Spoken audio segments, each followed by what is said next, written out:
यहाँ पर 11वां स्कंद को विराम दे रहे हैं। 12वां स्कंद शुरू हो रहा है। 12वां स्कंद में कलिकाल के दोषों का, अवगुणों का वर्णन है। अब कलिकाल आप देख ही रहे हैं कितने दुशीला है, कितना अवगुणी है, सब देख ही रहे हैं।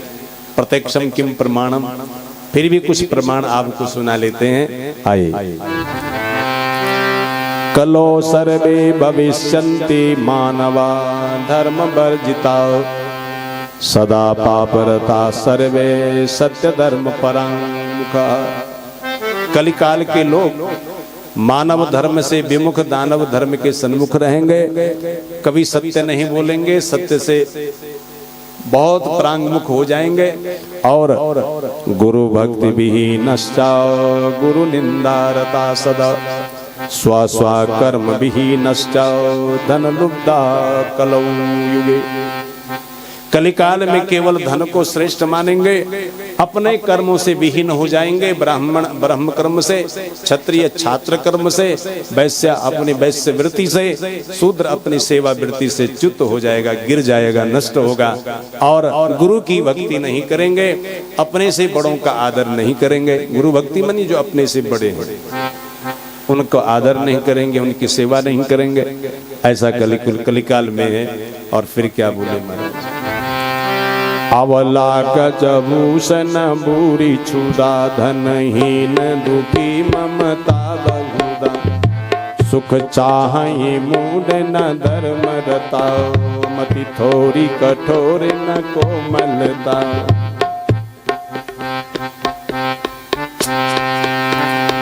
अवला कचभूषण बूरी छुदा, धनहीन दुखी ममता बहुदा, सुख चाहे मूड न धर्म रता, मति थोड़ी कठोरी न कोमलता। नर पीड़ित रोग न भोग कहीं, अभिमान विरोध या कारण ही, लघु जीवन संपतो पंच दशा, कल पांत न नाश गुमान असा।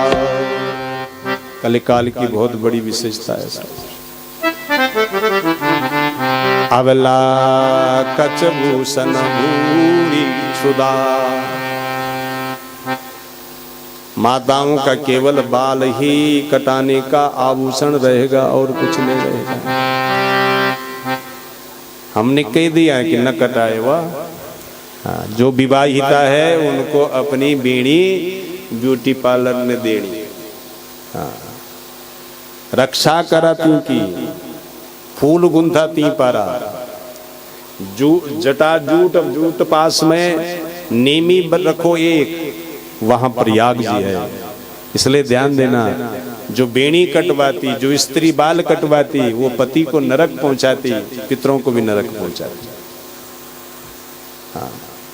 ये हम नहीं कह रहे हैं, रामायण कह रही, भागवत जी कह रही, पुराण कह रहे हैं, वेद कह रहे हैं, है ना।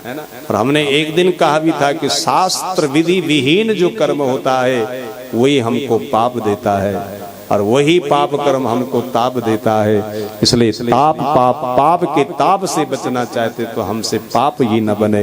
बोले बाल कृष्ण भगवान। पहले माताओं को क्या बोलते थे? अबला, है ना, क्योंकि सारी कमाई पुरुष अपने पास रखता था।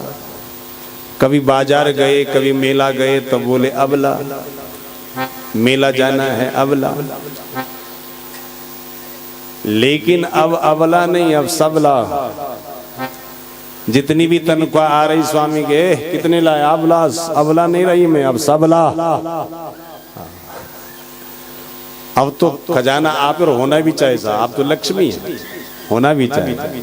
यत्र नारीस्तु पूजन्ते रमन्ते तत्र देवता। इसलिए जहाँ स्त्रियों का समान है वहीं लक्ष्मी शाश्वत निवास करती है। स्त्रियां समस्ता सकला जगत सोहो, सारे जगत में जितनी भी स्त्रियां हैं वो भगवती स्वरूपा है, और उनका समान होना भी चाहिए। पर एक बात ध्यान देना, कहीं समान अति पच ही नहीं सकी, और पति की पहले गोद माँ और तब छाती माँ और तब सिर देखी, ऐसा भी अपराध मत करना है। गोद तक बैठ सकते हो, बक्षस्थल तक बैठ सकते हो, हृदय तक अपना अधिकार रख सकते हो, पर सिर मथी नीवा तुम केवल श्रीमती छा, बस श्रीमती नहीं है, बस सिरमती यदि चली गई, बैठ गई तो महाराज गड़बड़ हो जाएगा। भगवान शंकर की पत्नी केवल गोद में, हृदय में, पर सिर में तो गंगा जी ही रखा है। बस बोले बाल कृष्ण भगवान। गंगा जी क्या लगती शंकर की, कर दें पता रिश्ता को। अमूल तो रिश्ता छांटून भी नहीं हो, फलाने की दादी की दादी की नानी की नानी की बाई की बाई की बुआ की बुआ की लग दे लगाओ, जब छांटो जरा इस रिश्ते को। देखो पर्वतराज हिमालय की सबसे जो बड़ी बेटी हुई थी उसका नाम था गंगा, और जो छोटी बेटी हुई उसका नाम पार्वती। पार्वती से शंकर की शादी होगी, अब वो क्या लगी, अब तो रिश्ता पक्का हो गया ना। क्या लगा, जेठो। हाँ, और जेठो कहाँ बिठा लिया, सिर पर, ले यहाँ बैठ। क्या बात, बोले शंकर भगवान की। तो आज कलिकाल के धर्म से, इस अधर्म से कैसे बचा जाए, तो एक प्यारा धर्म है, क्या कहा जरा सुनिए। किते अध्यायतो विष्णुं त्रेतायां यजतो मखै, द्वापरे परिचर्यायां कलो तदहरि कीर्तना। सतयुग में ध्यान से भगवान को पाया जाता था, त्रेता युग में भगवान के यज्ञ से भगवान को प्रसन्न करा जाता था, द्वापर में भगवान की सेवा से, पूजा अर्चना आदि लगाने से, लेकिन कलिकाल में भगवान के कीर्तन करने से भगवान को रिझाया जाता है। ये सबसे बड़ा गुण है कलिकाल का। हाँ, और कलिकाल में मुक्ति भी सरल है, थोड़ा भक्ति बढ़ जाए, और भक्ति बढ़ते भगवान का नाम संकीर्तन हो जाए, बस मुक्ति हाथ लग जाए। लिखा भी है, रामायण भी कह रही है, कलयुग केवल नाम आधारा, कलयुग केवल नाम आधारा। सुमरे सुमरे नर उतरे पारा, सुमरी सुमरी नर उतरे पारा। कलयुग योग नय ज्ञान ज्ञाना, कलयुग योग नय ज्ञान ज्ञाना। एक आधार राम गुण गाना, एक आधार राम गुण गाना। कलयुग में यज्ञ की भी नहीं चलेगी, ज्ञान की भी नहीं चलेगी, केवल कीर्तन की चलेगी। इसलिए भगवान का नाम लेते चलो महाराज, चलते फिरते खाते उठते सोते, जहां भी जैसे जो कर्म कर रहे हैं भगवान के नाम से करो। जो कर्म का मतलब पाप कर्म नहीं, पुण्य कर्म, बस।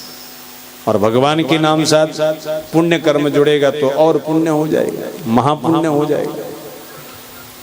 तो हरे नाम हरे नाम हरे नाम एव केवलम, कलो नास्ति व नास्ति व गतिरन्यथा। कलिकाल में भगवान के नाम से बढ़कर दूसरे कहीं गति नहीं मिलेगी। इसलिए अपने मति में रति में भगवान का नाम बिठा लो। फिर यहाँ 4 प्रकार का प्रलय, राजा परीक्षित को अंत में सुंदर सिद्धि प्राप्त हो गई कथा सुनने से, अभय इसको प्राप्त हो गया। और राजा परीक्षित क्या बोले, सिद्धोस्मि अनुगृहीतोस्मि भवता करुणात्मनः, श्रावितो यच्च मे साक्षात् अनादि निधनो हरि। जिस भगवान का निधन नहीं होता, जिस भगवान का जन्म नहीं होता, और जिसका जन्म नहीं उसका मरण नहीं होता, और जिसका जन्म और मरण नहीं उसका बीच नहीं होता, ऐसे आदि मध्य अंतहीन जो भगवान हैं, उस भगवान की कथा को मैं आज भगवान तुम्हारी श्रीमुख से श्रवण करा हूँ।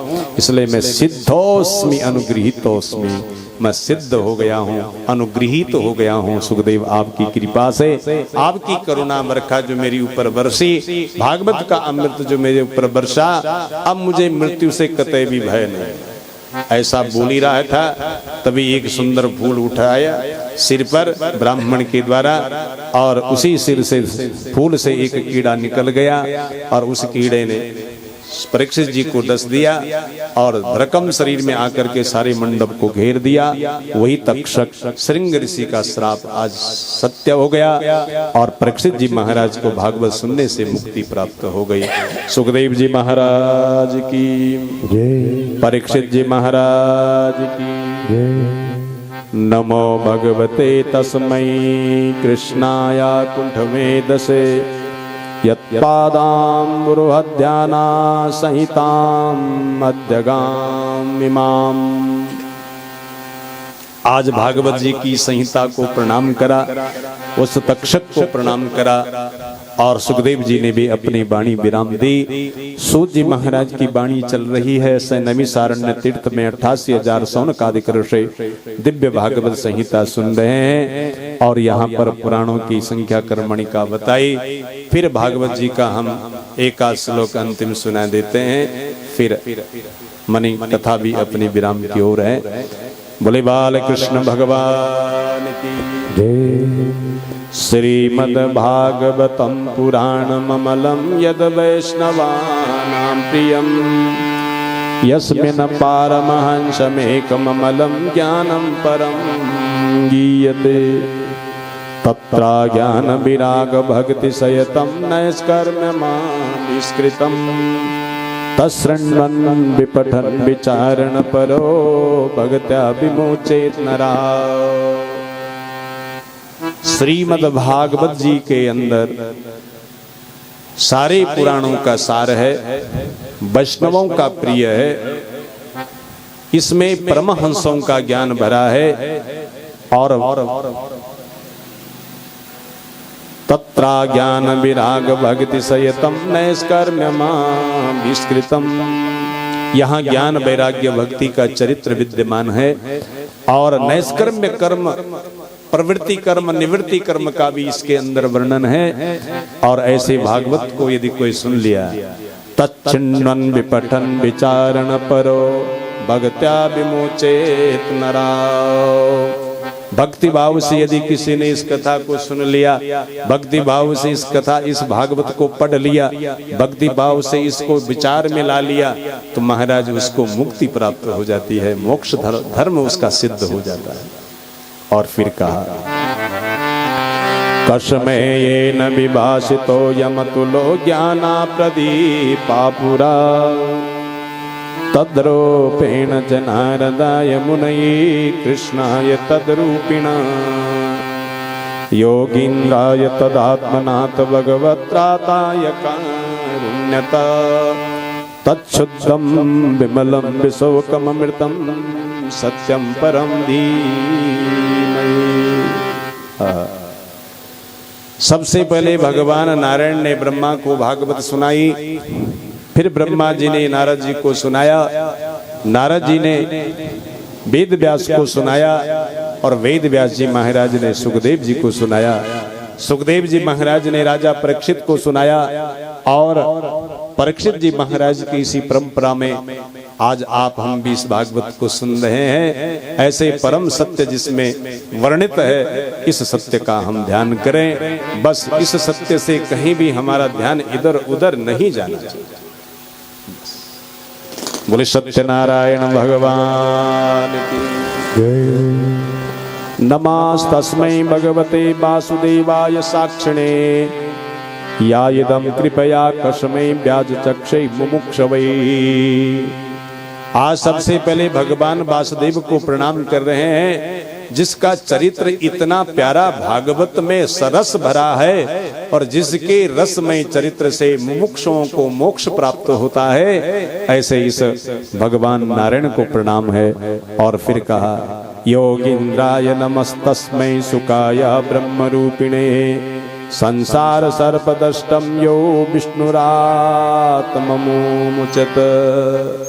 जो साक्षात वेद व्यास के पुत्र सुखदेव जी हैं, जिन्होंने ब्रह्म स्वरूप होकर के भागवत को ग्रहण करा और उस ब्रह्म भागवत जिसमें ब्रह्म की चर्चा भागवत में, उस भागवत को अपने राजा परीक्षित को सुनाया, शिष्य को सुनाया और परीक्षित जी महाराज को भी जिसको सदगति दिलाई, ऐसे परम सुखदेव को भी हम प्रणाम करते हैं। बोले सुखदेव भगवान। भव भवे यथा भगति पादयोस्तव जायते तथा कुरुष देवेशा नाथस्त्वं नो यथा प्रभो।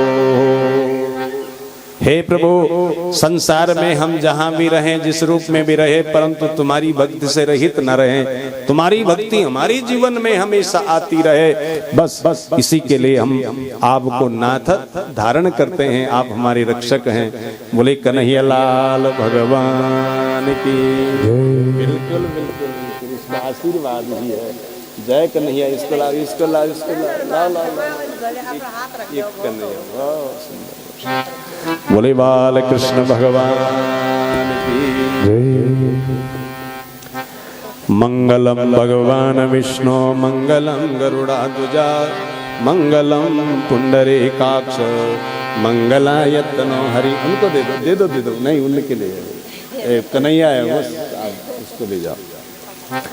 बोले बाल कृष्ण भगवान की। तो सभी लोग थोड़ा हाथ जोड़ दो और भागवत का अंतिम श्लोक सभी लोग बोलना है। और एक श्लोक, आधा श्लोक भी यदि किसी ने अपने मुख से संबंध जोड़ दिया तो महाराज मंगल तो बिल्कुल निश्चित है। नाम संकीर्तनम यस्य, नाम संकीर्तनम यस्य सर्व पाप प्रणाशनम, सर्व पाप प्रणाशनम, प्रणामो दुख समनः, प्रणामो दुख समनः, तम नमामि हरिं परम्, तम नमामि हरिं परम्, तम नमामि हरिं परम्, तम नमामि हरिं परम्। त्वदीयं वस्तु गोविन्द, त्वदीयं वस्तु गोविन्द, तुभ्यमेव समर्पये, तुभ्यमेव समर्पये। तेना त्वदङ्घ्रिकमले, तेना त्वदङ्घ्रिकमले, रतिं मे यच्छ शाश्वतीम्, रतिं मे यच्छ शाश्वतीम्। बोले श्रीमद्भागवत महापुराण की जय। और दो श्लोक भगवान से क्षमा याचना में बोलते हैं। न्यूनातिरिक्तानि परिस्फुटानि यानि यकर्माणि मया कृतानि सर्वाणि चैतानि मम क्षमस्व प्रियाय तुष्टा पुनरागमाय। प्रभु, मेरे द्वारा, हमारे आचार्यों के द्वारा, हमारे यजमानों के द्वारा, हमारे सभी यजमान और संबंधियों के द्वारा, इष्ट मित्र गण बांधवों के द्वारा, समस्त कथा श्रोताओं के द्वारा कोई त्रुटि रह गई हो तो प्रभु आप क्षमा करना और इस यज्ञ को आप पूर्ण करना, क्योंकि आप पूर्ण परमेश्वर हैं और आपकी पूर्णता से ही यजमान की पूर्णता बनी रहेगी, हम सब की पूर्णता बनी रहेगी। ऐसी अपनी पूर्ण कृपा से यजमान परिवार को देखें, पूर्ण भरी दृष्टि से भगवान यजमान वंश को देखें, पूरे हम सबको देखें। ऐसी प्रार्थना के साथ कभी प्रभु ऐसी ताकत देना फिर आपको फिर हम बुला सके। अभी तो आप जा रहे हैं अपने धाम को, लेकिन कभी शक्ति फिर प्रदान करना, फिर आपका फिर आगमन हो, आपकी दिव्य कथा हम कभी फिर सुन सके, ये भी आप हमको शक्ति प्रदान करना। फिर क्या बोले, दाता च विष्णु भगवान अनंत, प्रतिगृहीता च सएव विष्णु, तस्मात् त्वया सर्वमिदं ततश्च, प्रसीद विश्वेश्वर वरान् ददस्व। हे प्रभु, आप दाता हैं और हम सब भिक्षुक हैं। हमको मांगना भी नहीं आता है, हमको क्या मांगना चाहिए ये भी हमारे विवेक में नहीं है। इसलिए जतो यताः समीह से ततो न अभयं कुरु, जिससे आप चाहते हैं उससे हमको अभय प्रदान करें, हमारी प्रजा को अभय प्रदान करें। और संसार में प्रतिगृहीता च सा एव विष्णु, संसार में जो भी क्रिया हो रहे ग्रहण करने वाले तो भगवान है, वो भी सारी क्रिया भगवान को ही जाती है। और तस्मात् त्वया सर्वमिदं ततश्च, यह सारा कर्म तेरा ही है, संसार तेरा ही है, और इसमें कोई भी वस्तु हम चढ़ा रहे हैं तो आपकी वस्तु आपको चढ़ा रहे हैं। इसलिए प्रभु ये समर्पण हम आपके पाद पद्मों में दे रहे हैं। प्रसीद देवेश्वर वरान् ददस्व, और ऐसे ही समर्पण से हमारे ऊपर प्रसन्न हो जाए, यजमान के ऊपर प्रसन्न हो जाए, यजमान संबंधी बंधु बांधवों के ऊपर प्रसन्न हो जाए, और अपना श्रेष्ठ ज्येष्ठ वर हम सबको प्रदान करके जाए। बोले बाल कृष्ण भगवान की जय। ऐसा सुंदर यहाँ पर दिव्य भागवत संहिता को पूर्ण रूपेण 12 स्कंद विराम हुआ, और 12 स्कंद के बाद थोड़ा सा भगवान का 2-4 श्लोक महात्म्य की सुना लेते हैं। आइए थोड़ा सा, आइए भगवान महात्म्य पर हम प्रवेश हों, उससे पहले थोड़ा सा भगवान का थोड़ा नाम ले लें। बोले बाल कृष्ण भगवान की जय। शिव जी बाबा, शिव जी बाबा, भोलेनाथ शिव जी बाबा, शिव जी बाबा, शिव जी बाबा, भोलेनाथ शिव जी बाबा, शिव जी बाबा, शिव जी बाबा, भोलेनाथ शिव जी बाबा।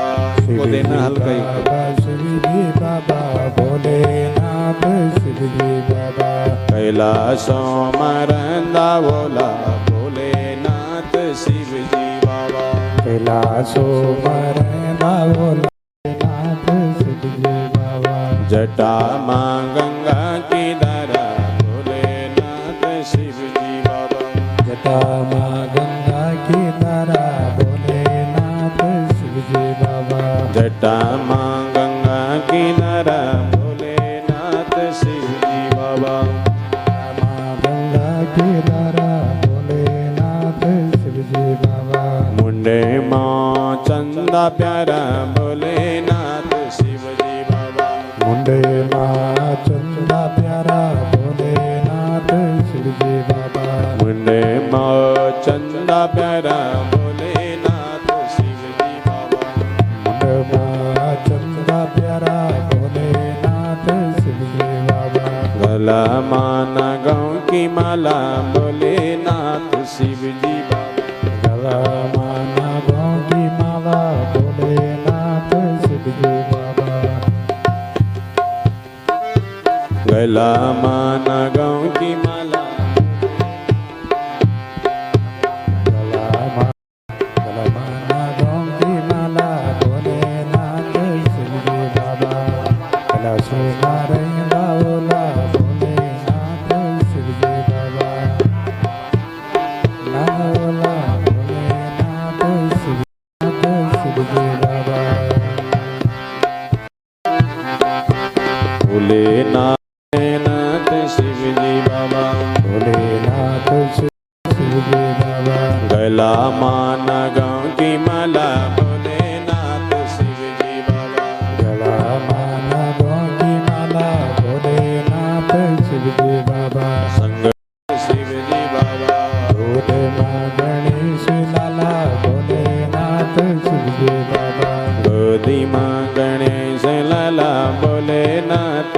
शिवजी बाबा। गोदी माँ गणेश लाला भोलेनाथ शिवजी बाबा। गोदी माँ गणेश लाला भोलेनाथ शिवजी बाबा। आए प्रथम दिन आप कथा सुने थे, ज्ञान वैराग्य जर्जर थे, वृद्ध थे और भक्ति दुखी थी और नारद जी महाराज से भक्ति का भेंट हुआ और भक्ति के दुख निवृत्ति के लिए नारद जी ने उद्योग करा। उस उद्योग के फलस्वरूप नारद जी महाराज को सत्संगति मिली सनक, सनंदन, सनातन और सनत कुमारों की, और इन्होंने भक्ति के परिवार को जागृति और दुख निवृत्ति के लिए श्रीमद् भागवत जी को बताया और हरिद्वार के आनंद नाम के तट पर श्रीमद् भागवत जी की कथा गाई और वहां आकर के स्वयं नारद जी श्रोता बने हैं और श्रोता बनकर के भक्ति का दुख दूर हो गया, ज्ञान वैराग्य जवान हो गए। ऐसा सुंदर 7 दिन की कथा को सुनते ही यहाँ पर नारद जी आज क्या पूछ रहे हैं जरा सुनिए। के विशुद्ध्यन्ति वदन्तु मह्यं सवताः यज्ञेन कथामयेन कृपालु विरलोकयितं विचार्य प्रकाशिता कोऽपि नवीन मार्ग। नारद जी पूछ रहे हैं, गुरुदेव आपकी कृपा पात्र, मेरे कृपा पात्र हूं मैं, कृपा बरस रही मेरे ऊपर और भक्ति के परिवार के ऊपर, परंतु मैं पूछना चाहता हूं कि भगवान भागवत से कौन कौन लोग पवित्र होते हैं। आपने जरूर नया मार्ग सबके लिए बनाया होगा, इसलिए कृपा करके भागवत की वो विशेषता बताओ जिससे सबकी पवित्रता होती या किसी किसी की पवित्रता होती है। तब बोले,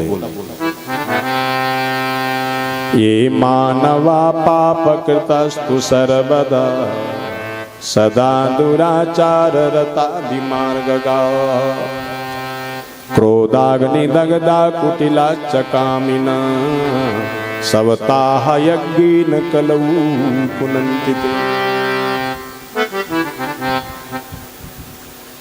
श्रीमद् भागवत कथा से कौन कौन पवित्र होते ये तुम्हारा प्रश्न है ना नारद? तो चारों ऋषि कहे, ये मानवा पाप कृतस्तु सर्वदा सदा दुराचार रता विमार्गगा।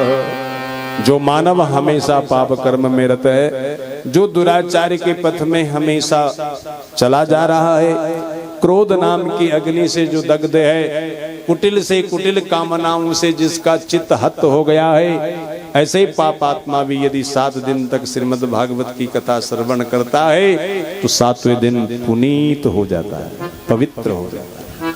और फिर कहा, सत्येन हीना पितृमातृदूषका तृष्णाकुलाश्च आश्रम धर्म वर्जिता ये दाम्बिका मत्सरिणौ हिंसका सबताः यज्ञेन कलो पुनन्ति। जो सत्य से हीन है, जो माता पिता को दोष लगाते हैं, तृष्णा आकुलित जिनकी बुद्धि है, वर्ण व्यवस्था आश्रम व्यवस्था जिन्होंने तहस नहस कर दी है, जो दंभिक हैं, बड़े ठग प्रवृत्ति वाले हैं, मात्सर्य प्रवृत्ति के लोग हैं, ये सबसे बड़ी पापात्माएं हैं। और ऐसे पापात्माएं भी यदि 7 दिन तक श्रीमद् भागवत की कथा श्रवण करते हैं तो भी 7वें दिन पवित्र हो जाते हैं। और फिर क्या बोला, पंचोग्र पापांचल चत्मकारिणा क्रूरा पिशाचा इव निर्दयाशय ब्रह्मा स्वपुष्टा व्यभिचारकारिणा सबताः यज्ञेन कलौ पुनन्ति। 5 प्रकार के उग्र पाप हैं। उन पापों को जो हमेशा कर रहा है उसको पापिष्ट कहा। ऐसे ही पापिष्ट भी यदि 7 दिन तक श्रीमद् भागवत की कथा सुने तो भी निष्पाप 7 दिन हो जाता है। ये 5 प्रकार के उग्र पाप कौन है? आइए सुन लो महाराज। मद्यपानम ब्रह्महत्याम स्वर्णस्ते गुरुतल्पगा विश्वासघातका चैवा पापम उग्रम पंचामता। 5 उग्र पाप है। सबसे पहला उग्र पाप है दारू पीना, दूसरा है अपनी आत्म की हत्या करना, तीसरा है स्वर्णस्तेयी दूसरों की धन संपदा का चोरी करना, चौथा है अपने ज्येष्ठ श्रेष्ठ की गृहिणी पर कुदृष्टि रखना, और 5वां उग्र पाप है विश्वासघात करना। इन 5 उग्र पापात्माओं से, इन 5 उग्र पाप से जो लदा हुआ है, भरा हुआ है, ऐसे महापापात्मा भी यदि 7 दिन तक श्रीमद् भागवत की कथा श्रवण करता है तो भी निष्पाप होकर के, निष्पाप होकर के भगवान के धाम के अधिकारी बनता है। और फिर कहा है कायेन वाचा मनसा विपातकम नित्यं प्रकुर्वन्ति सदा हठेन ये पर स्वपुष्टा मलिना दुराशया सवताह यज्ञेन कलौ पुनन्ति ते।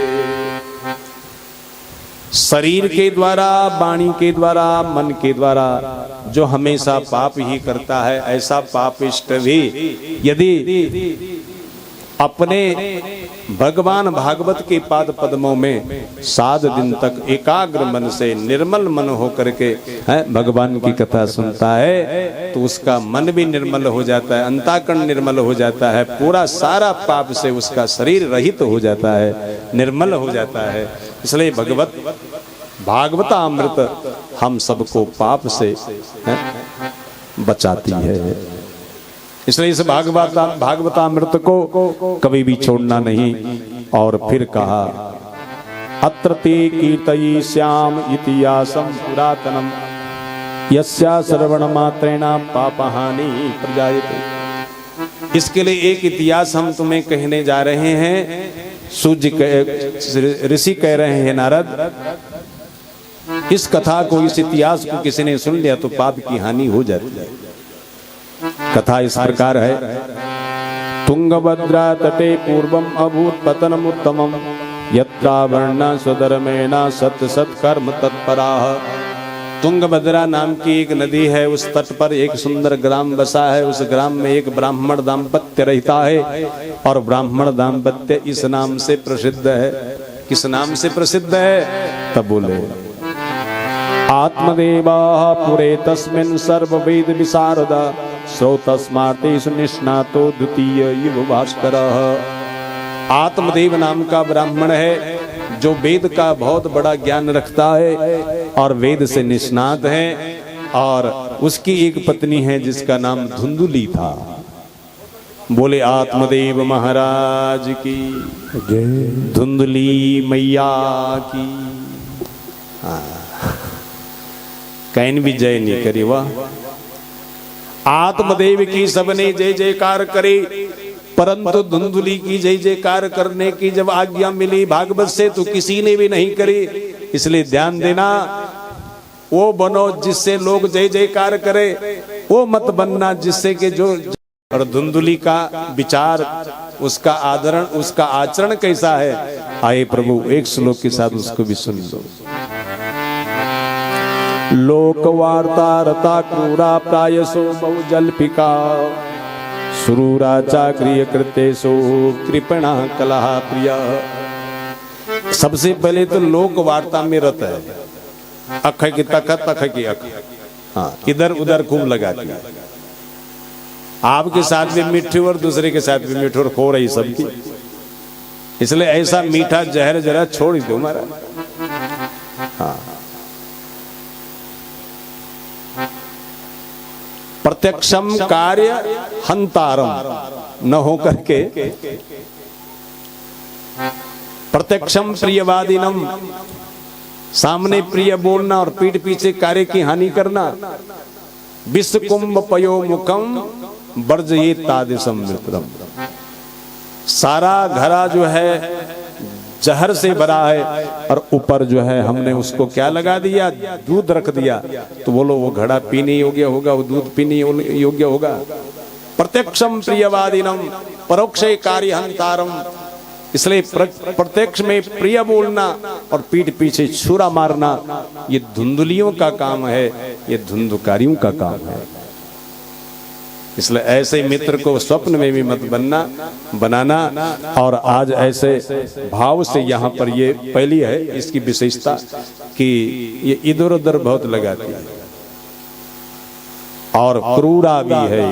हृदय इसका कोमल नहीं, कठोर है और बहुत ज्यादा बोलती है। हाँ, जब बटन ऑन हो गए तो वहां ऑफ का बटन ही नहीं, बक बक बक बक बस। इसलिए मित भाषणी पिक भाषणी बनो। तो आज यहाँ सुरूर बहुत वीर भी, बहुत वीरांगना भी है ये, और गृह कृतेषु घर के कार्य में करने में बहुत वीर है, और कृपणा भी है, बहुत कंजूस है। हाँ, धन आ गया तो दे नहीं सकती है, देने के लिए खून फटेगा हाथ में। और कलहा प्रिया, और झगड़ा करने में आगे, थोड़ी बात में झगड़ा हो जाए। हाँ, ऐसी धुंधुली से आत्मदेव को न संतान हो, बेटा बेटी कुछ नहीं हुआ, अब पत्नी भी ठीक नहीं, संतान भी नहीं है। आत्मदेव थोड़ा सा तंगा गया और मरने की इच्छा से वन चला गया। सनकादिक ऋषि कहे, ये नारद, एकदा साधुजा दुःखा गृह्यं त्यक्त वनं गता, मध्याह्ने तृषितो जाता तड़ागम समुपीयवान। मरने की इच्छा हुई तो जंगल चला गया। जंगल में जाकर के वहां तालाब ढूंढने लगा, प्यास लग गई। जब मरना ही था तो बिना पानी पिए मर जाता, पर मरना इतना सरल नहीं है साहब। कोई जहर पी करके मरना चाहता है, पी तो लिया गुस्सा में, लेकिन जब जहर अपना मारक स्थान में जब पीड़ा देने लगता है तब चिल्लाता है, बचाओ बचाओ, हॉस्पिटल ले जाओ। लेकिन अब कहां से ले जाए, अब तो खत्म हो गया। इसलिए ध्यान देना, मरना इतना सरल नहीं है। आत्मदेव मरने की इच्छा से जंगल तो चला, पर पानी ढूंढ रहा है प्यास के कारण। तालाब भी मिल गया, जैसे तालाब मिला तो पानी पी लिया, जैसे पानी पिला तो गुस्सा खत्म हो गया। एक बात ध्यान देना, जब गुस्सा कभी आए तो गुस्सा को शांत करने के लिए पानी सबसे बड़ी औषधि है। खूब पानी पी लो। कई लोग बोलते हैं ना, मैं गुस्सा को नियंत्रित नहीं कर सकता हूँ, नहीं कर सकती हूँ। अरे भाई, पानी की कमी है आपके अंदर, इसलिए फट गुस्सा आता है। इसलिए 73% तो पानी जल शरीर में होना ही चाहिए। और उससे कमी हो गई तो हमारे बुद्धि में क्रूरता, हृदय में क्रूरता, अपने आप हृदय पत्थर बनना शुरू हो जाता है ना, हृदय वो फटना शुरू कर देता है, और उसी क्रूरता से क्रोध आता है। इसलिए ध्यान देना महाराज, पानी खूब पियो, और जब गुस्सा आए तो ठंडा पानी पीना, गर्म पानी मत। पहले गर्म कहीं और गर्म, तो इसलिए ठंडा पानी को पियो, और जैसा जिसको जो खपता है तब पानी पियो। और शरीर अपने आप मांगता है आज मुझे कौन सा पानी चाहिए, गर्म पानी चाहिए या ठंडा पानी चाहिए। शरीर तो गुरु है साहब हमारा, शरीर की मांग के अनुसार रखो। पर कहीं आपने कहा तो शरीर कहीं दारू भी तो नहीं मांग रहा है, पर आज तक तो हमसे तो नहीं मांगा। शरीर पर दारू बड़ जबरदस्ती थोपी जाती है। दारू मांगता नहीं है, कोई असत पदार्थ मांगता नहीं है, वो तो केवल सत पदार्थों को मांगता है। इसलिए शरीर को भागवत में गुरु कहा गया है, और गुरु कभी गलत नहीं पी सकता, गलत नहीं बोल सकता, गलत नहीं खा सकता, गलत नहीं चल सकता, गलत नहीं देख सकता, और गलत कभी भी कर नहीं सकता। ये गुरु की विशेषता है। तो इसलिए जब शरीर गुरु हमारा है तो ये गलत नहीं मांगेगा, गलत नहीं पिएगा, गलत नहीं खाएगा, गलत नहीं चलेगा। तो आज इस प्रकार से यहाँ शरीर गुरु है, और आत्मदेव ने पानी पिया। पानी पीने के बाद न मरने की इच्छा हुई, और न मरने की इच्छा होने के कारण फिर घर कैसे जाऊं, रोने लगा। तभी वहां संत प्रकट हो गया। क्या बोले जरा सुनो। कथम रोदसी विप्र त्वं काते चिंता बलीयसी बदत्वं सत्वरं मह्यं स्वस्य दुःखस्य कारणम्। कोई ज्ञानी, वेद का ज्ञान रखने वाला कोई व्यक्ति कष्ट में हो गया तो भगवान को बहुत कष्ट होता है, और भगवान उसका कष्ट अपना कष्ट समझ करके उसको उतारने भी आता है। इसलिए संत बन करके भगवान वहां पर पधराए और कहा, आत्मदेव क्यों रो रहा है रे, कौन सा दुख तुझे सता रहा है रे? तो आत्मदेव कह रहा है, दिग्जीवितम प्रजाहीनम दिग्रियम प्रजाम विना दिग्धनम चानपत्तस्याधिकुलम संततिम विना। धिकार है उस कुल को जिस कुल में पुत्र नहीं है, धिकार है उस घर को जिस घर में पुत्र नहीं है, धिकार है उस धन को जिस धन को भोगने में पुत्र सहयोगी नहीं है। इसलिए मैं इसीलिए रो रहा हूं, मेरे पास सब कुछ है परंतु पुत्र नहीं। पत्नी भी है तो वो भी अभागिनी है, धुंधली है, और धुन धुन लाती थी धुंधली। प्रत्येक बात में उसका झगड़ा ही होता है, कलह ही होता है, कृपणा है, कलह प्रिया है। इस प्रकार से जय हो प्रभु, जय हो प्रभु, जय हनुमान जी महाराज। और इतना ही नहीं, पालते मया धेनु सा बंध्या सर्वथा भवेत् यो मया रोपितो वृक्षा सोपि बंधत्वमाश्रये। घर पर एक गाय को पाल रहा हूँ, गाय भी बांझ है।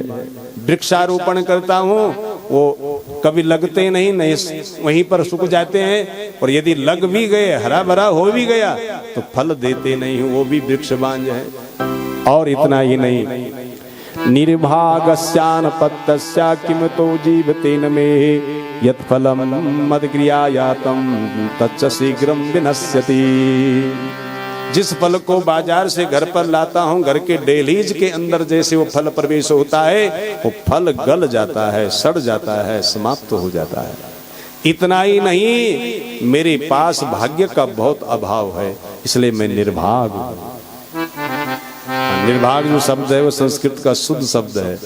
निर्भाग में अव्ययी भाव समास लगे तो भागस्य अभावा निर्भाग। तो भाग्य का अभाव में जी रहा हूं, इसलिए ये जीना किस बात का जीना है? तो यहां पर यति ने कहा, बेटी सुन भाई आत्मदेव, मुंचा ज्ञानम प्रजारूपम बलिष्ठा कर्मणो गति विवेकम तु समासाद्य त्यज संसार वासना। इस अज्ञान को त्याग दे, संसार की वासना का त्याग कर ले, अपनी भक्ति मति भगवान के पाद पद्मों में समर्पित कर ले, इसी में मंगल है तेरा। रही पुत्र की बात, सिण्णु विप्रमया तेद्या प्रारब्धम तु विलोकितम सप्ता जन्मावधि तव पुत्रो नैव च नैव च। 7 जन्मों तक तेरा पुत्र का आसार नहीं दिख रहा है, तेरी रेखा ही नहीं बनी है, अभी भी नहीं बनेगी, 7 जन्म तक नहीं बनेगी, उसके बाद तो भगवान जाने। जब उसने ऐसा सुना महात्मा की श्रीमुख से, तो अपना सिर पटकने लगा, कैसा मस्तिष्क बनाया मेरा जिसमें पुत्र की रेखा ही नहीं है। पीटने लगा और कहा, संत यदि आपने मुझे पुत्र नहीं दिया तो आपके सामने शोक मूर्छिता, शोक के कारण मूर्छित होते हुए अपने शरीर को छोड़ दो। आत्मदेव ने जब ऐसा कहा, महात्मा को बड़ा दया आई, और बड़ी दया के साथ साथ कहने लगे, मेरे सामने ब्राह्मण मरेगा, ब्रह्म हत्या मुझे लगेगी, इसलिए इसकी रक्षा करना मेरा धर्म है, तो आज इसको एक फल दे रहे हैं। और क्या बोले,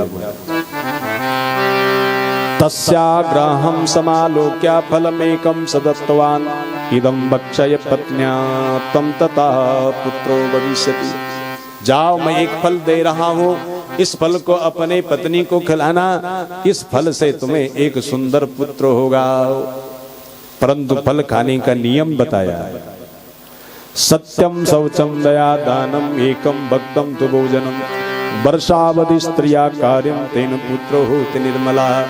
देखो, सत्य बोलना, पवित्रता से रहना, दया दान हमेशा करना, और एक समय केवल एक दिन में भोजन करना, और 1 वर्ष तक ये व्रत तुम्हारा जब रहेगा तुम्हारी पत्नी का, तो तुम्हारे घर पे एक निर्मल पुत्र का दर्शन होगा। बोली बाल कृष्ण भगवान भगवान की जय जगुड़ी महाराज की जय। बहुत शुभ। आप भी सब परिवार पधारे हैं हमेशा ही और आप सबके सहयोग से ये कार्य पूर्ण की ओर जा रहा है। बोले बाल कृष्ण भगवान की जय। एक वर्ष के अंतर्गत तुम्हारे सुंदर पत्नी के कोख से सुंदर निर्मल पुत्र का जन्म होगा, दर्शन होगा, पर तुम्हें इस फल को इस प्रकार से अपने पत्नी से खलवाना होगा। आत्मदेव को तभी गलानी होने लगी, मेरी पत्नी सत्य बोलती नहीं, पवित्रता से रहती नहीं, दया उसकी भाव ही नहीं, और दान तो करती नहीं क्योंकि कंजूस है, और एक टाइम भोजन खाना तो इसके लिए बहुत कठिन है क्योंकि ये तो न जाने दिन में कितनी बार खाती है। इसका मुख कभी मैंने खाली नहीं देखा, ये खाती ही रहती है। हाँ, ज्यादा छक्को भी ठीक नहीं हुआ। हाँ, इसलिए छकने हैं किसके लिए खाओ? जीने के लिए खाओ। इतना खाओ जिससे जी जा सके, हम जीवन रह सके। हाँ, खाओ पियो पर छको मत, चलो फिरो पर थको मत, देखो भालो पर ताको मत, हैं? बोलो चालो पर बको मत। बोलने के लिए मुख दिया पर बकने के लिए थोड़ी ना दिया है। इसलिए विवेक के साथ बोलो, और जितना बोलना उतना बोलो, उसके बाद यहाँ कंट्रोल कर दो, बटन ऑफ कर दो, फिर समय आए तो फिर खोल दो, फिर बोल दो। और कई कई तो बिल्कुल बटन ऑन तो ऑफ ही नहीं, वो बटन तक चाहिए। तो इसलिए बोलो चालो पर बको मत, खाओ पियो पर छको मत। खाना चाहे पर छकना नहीं चाहे, बस। आजकल लोग बहुत छक रहे हैं। हाँ, और ये धुंधली छकाड़ू ही है, बस। इसका मुख कभी खाली नहीं रहता। आत्मदेव कह रहा है कि अब क्या होगा, महात्मा ने फल तो दे दिया, पर ये नियम इसकी बस की बात नहीं है। और फिर भी फल, पुत्र ममता बलवती हुई, फल को लेकर के पहुंच गया और अपनी पत्नी के हाथ दे दिया। पत्नी ने कहा इस फल को खा लूं? हाँ, पर इस नियम से खाना। उस नियम से क्यों खाऊं? क्योंकि गर्भ ठहरेगा, पुत्र होगा। बस इसका सिर दर्द शुरू हुआ। आत्मदेव यहाँ से उधर चला गया, और यह धुंधली अपनी कुलटाम नाम की बहनों को बुला करके यहाँ पर मंत्रणा करने लगी। बहिना, आज मैं संकट में हूँ। क्यों भाई, क्या संकट है? बोले फल संकट है। बोलो फल संकट हो क्या? फल तो आनंद का विषय है, और ये कह रहे कि मुझे आज ये फल संकट दे रहा है। क्या, क्यों दे रहा है ये फल संकट? तब कहा फलवक्षेण गर्भास्यात् गर्भेण उदर विर्धिता, स्वल्प वक्षम ततो शक्ति गृह कार्यम कथम भवे। फल खाऊंगी, गर्भ ठहरेगा, गर्भ ठहरने से फिर पेट बढ़ेगा, पेट बढ़ने से कम खाने की इच्छा होगी, कम खाने से शक्ति घटेगी, शक्ति घटने से फिर घर का कार्य कैसे होगा? हाँ, इसको घर का काम बहुत प्यारा है। हाँ, कई लोग होते ना, वो काम पर लग गया, पर मुसुजन कुड़बुड़ चुड़बुड़ कुड़बुड़ चुड़बुड़, शांति नहीं है ना। चूहा भी देखा आपने, वो चुप रहे थे, वो रात भर भी लगे कुड़बुड़ सुड़बुड़ जुड़बुड़। अरे थोड़ा सा शांत भी रखो भाई इसको। इतना दिव्य शरीर मिला है, 84 लाख भोग योनियों के बाद मिला है, और इसमें यदि हम थोड़ा सा काम भी करें, आराम भी करें, ये भी जरूरी है। तो आज यहाँ पर कह रहे हैं कि काम कैसे होगा जब शक्ति क्षीण हो जाए। और इतना ही नहीं, और भी सुनिए इसके विचार, क्या बोल रही है। दैवाद घाट ब्रजेत ग्रामे पलायेत गर्भिणी कथम, सुखवन निवसेत गर्भत तम कुक्षम कथम कथम सृजेत। दैव बसात गांव में आग लगे, बताओ कख नहीं, ये छाये कुबुद्धिवाद की नहीं है, ये धुंधली की नहीं। यदि ये बोलती दैव बसात गांव में भगवान आ गया, ऐसी बोलती ना ना। दैव बसात गांव में आग लग गई तो हल्की पेट वाली भाग जाएंगी, और मैं भारी पेट वाली भाग नहीं पाऊंगी, और आग की तेज भरी लपटों से राख हो जाऊंगा। और इतना ही नहीं, और क्या बोले, लालने पालने दुखम प्रसूताया च वर्तते, बंध्या वा विधवा नारी सुखिनी चेति में मति। अब सुख की परिभाषा करे, सुख की डेफिनेशन बता रही है, ये कम नहीं है।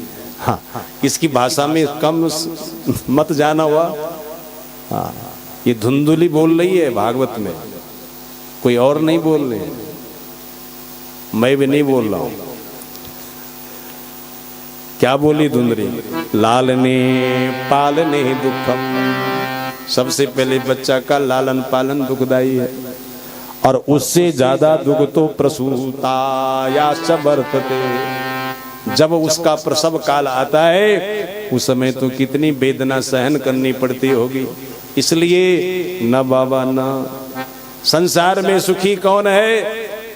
बंध्या वा विधवा नारी सुखिनी चेति में मति, जो बांझ है और जो विधवा है। अब बताइए, ये सुखी बन है, ये कुबुद्धि वाली की नहीं, सचमुच है वो सुखी क्या? इसलिए ध्यान देना माना। क्या बोले जरा सुनिए। षण्मासिको मृतो बाला इति लोको वदिष्यति, तम बालम पोषयिष्यामि नित्यमागत्य ते गृहे। इसकी बहना कहने लगी, सुन मेरी बहना, आप चिंता मत करो, इस फल को उठा, गाय को खिला ले, और गाय को खिलाने के बाद तू ऐसा कर, अपने गुप्त गृह में रह जा, वहां पति को भी प्रवेश मत देना। हाँ, अच्छा, तो वहां क्या करूंगी? पहले मास में पहला वस्त्र बांधना पेट में, दूसरा में दूसरा, तीसरे में तीसरा, चौथे में चौथा, पांचवें में पांचवा, छठा, सातवां, आठवां, नौवां। 9 मास 6 दिन का गर्भ होता है। 6 दिन के बाद प्रसव वेदना का ढोंग रचना, और तब कहना मेरी बहिना इस काम को जानती है, वो दायन भी है, नर्स भी है, इसलिए उसको यहाँ बुलाया जाए और सुख पूर्वक वही गर्भ को बाहर निकाल सकती है। तो ऐसा पतिदेव को कहना, और मैं उस समय मेरा पुत्र हो चुका होगा और उस पुत्र को वहाँ लेकर के आऊंगी और उस पुत्र को आपके पास रख दूंगी। मेरी पास पुत्र बहुत है पर धन का बहुत कमी है, और धन की कमी होने के कारण तुम मुझे धन दे देना और तुम्हारे घर पर पुत्र आ जाएगा। उसने कहा चलो ऐसा कर लूंगी, परंतु आप वहां से चली जाओगी, गाय भी देखो तो बांझ है, दूध कहाँ से पिलाऊं उस बच्चे को? मैं भी देखो तो बांझ है, कपड़े मात्र से स्तनों में दूध थोड़ी ना बनेगा, तो इसलिए अब दूध कहाँ से लाऊं? तो कहना षण्मासिको मृतो बाला इति लोको वदिष्यति, तम बालम पोषयिष्यामि नित्यमागत्य ते गृहे। ऐसा करना, अपने पति को बोलना मेरी जो बहन है उसका 6 मास का बेटा हुआ था और मर चुका था।